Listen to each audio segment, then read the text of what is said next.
Malaysia mahu memainkan peranan yang lebih penting dalam program pengekalan dan pelindungan arkeologi, warisan budaya dan alam semula jadi. Ini berikutan Malaysia mempunyai kepakaran yang cukup untuk dikongsi sekiranya dipilih menganggotai Jawatankuasa Warisan Dunia WHC. Menurut Timbalan Perdana Menteri Tan Sri Muhyiddin Yassin, komitmen negara itu jelas apabila mendapat pelbagai pengiktirafan daripada Pertubuhan Pendidikan Saintifik dan Kebudayaan Bangsa Bersatu UNESCO. Pada masa sama, aktiviti perlindungan warisan dilindungi Akta Warisan Negara. Semua itu telah membuktikan komitmen Malaysia untuk memainkan peranan yang lebih penting dalam WHC. Tan Sri Muhyiddin berucap demikian dalam sesi pleno mesyuarat Lembaga Eksekutif UNESCO di Paris.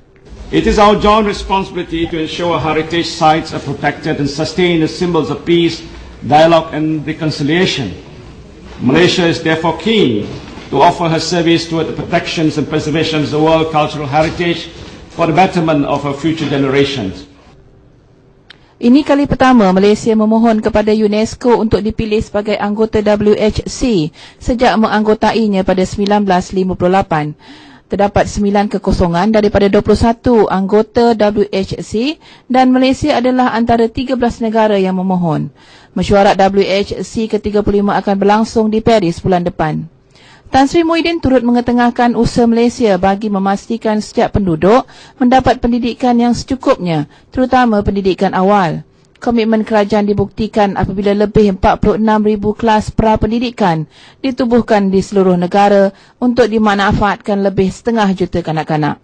Pada masa sama, kerajaan juga memastikan kemudahan yang sama dinikmati pelajar yang kurang bernasib baik, kelainan upaya serta mereka yang sedang dirawat di hospital untuk tempoh masa yang lama.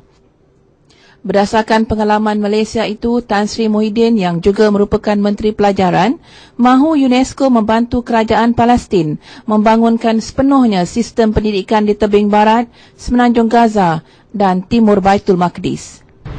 Malaysia berpendapat hanya dengan pendidikan yang boleh membawa keamanan dan kestabilan di wilayah yang mempunyai penduduk 3 agama berbeza itu. Sekian laporan Sabara Muhammad Taha bersama juru kamera Nordin Zulkifli dan juru teknik Wan Jeffrey Abdul Kadir dari Paris, Perancis. Ya, langkah Malaysia untuk menganggotai Majlis Warisan Dunia UNESCO adalah untuk membolehkannya menyumbang kepada pembangunan warisan dunia. Menteri Penerangan, Komunikasi dan Kebudayaan Datuk Seri Utama Dr. Rais Yatin berkata, keanggotaan Malaysia dalam majlis itu juga membolehkan negara memastikan lebih banyak produk warisan Malaysia diiktiraf dunia, di samping mendatangkan manfaat kepada negara-negara ASEAN. Datuk Seri Utama Dr. Rais ditemui RTM sebelum meraikan sekumpulan delegasi 15 negara anggota WHC pada satu majlis makan tengah hari di Paris. Antara yang hadir ialah wakil dari Indonesia, Singapura, Turki, Kuwait, Mesir dan Kemboja. Kita harus memainkan peranan yang lebih. Jadi telah diluluskan oleh Jemaah Menteri agar kita memainkan peranan yang lebih nyata supaya kita dapat memelihara dan mempromo Malaysia dalam bidang warisan. Subjek warisan ini kian lama kian penting dan kita perlu memainkan peranan supaya bagi mewakili negara-negara ASEAN sekurang-kurangnya kita ada peluang. Malaysia telah memaklumkan UNESCO mengenai hasrat untuk dipilih menganggotai WHC dan usaha Jabatan Warisan Negara itu telah dipersetujui Kabinet.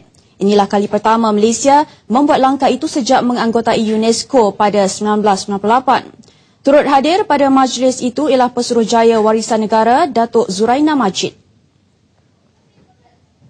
Malaysia ada beberapa kelebihan pun yang boleh disumbang dalam jawatankuasa ini.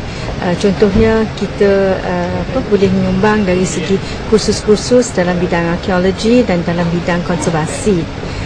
Juga dalam perbincangan-perbincangan yang akan diadakan, Malaysia juga boleh membantu menyelesaikan beberapa masalah berdasarkan atas pengalaman kami dengan tapak-tapak warisan dunia di Malaysia.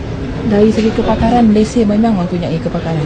Malaysia mempunyai semua kepakaran yang diperlukan dalam jawatan kuasa ini. Ketika ini, 4 tapak warisan telah diiktiraf WHC kerana faktor semula jadi dan kebudayaan. Keempat-empat tapak itu ialah Georgetown di Pulau Pinang, Melaka, Taman Negara Mulu di Sarawak dan Taman Negara Kinabalu di Sabah. Tapak terbaru yang sedang diusahakan ialah tapak arkeologi di Lenggong, Perak. Sesi yang sama akan diadakan esok. Majlis dihadiri lebih 300 perwakilan UNESCO dan diserikan dengan kehadiran Timbalan Perdana Menteri Tan Sri Muhyiddin Yassin.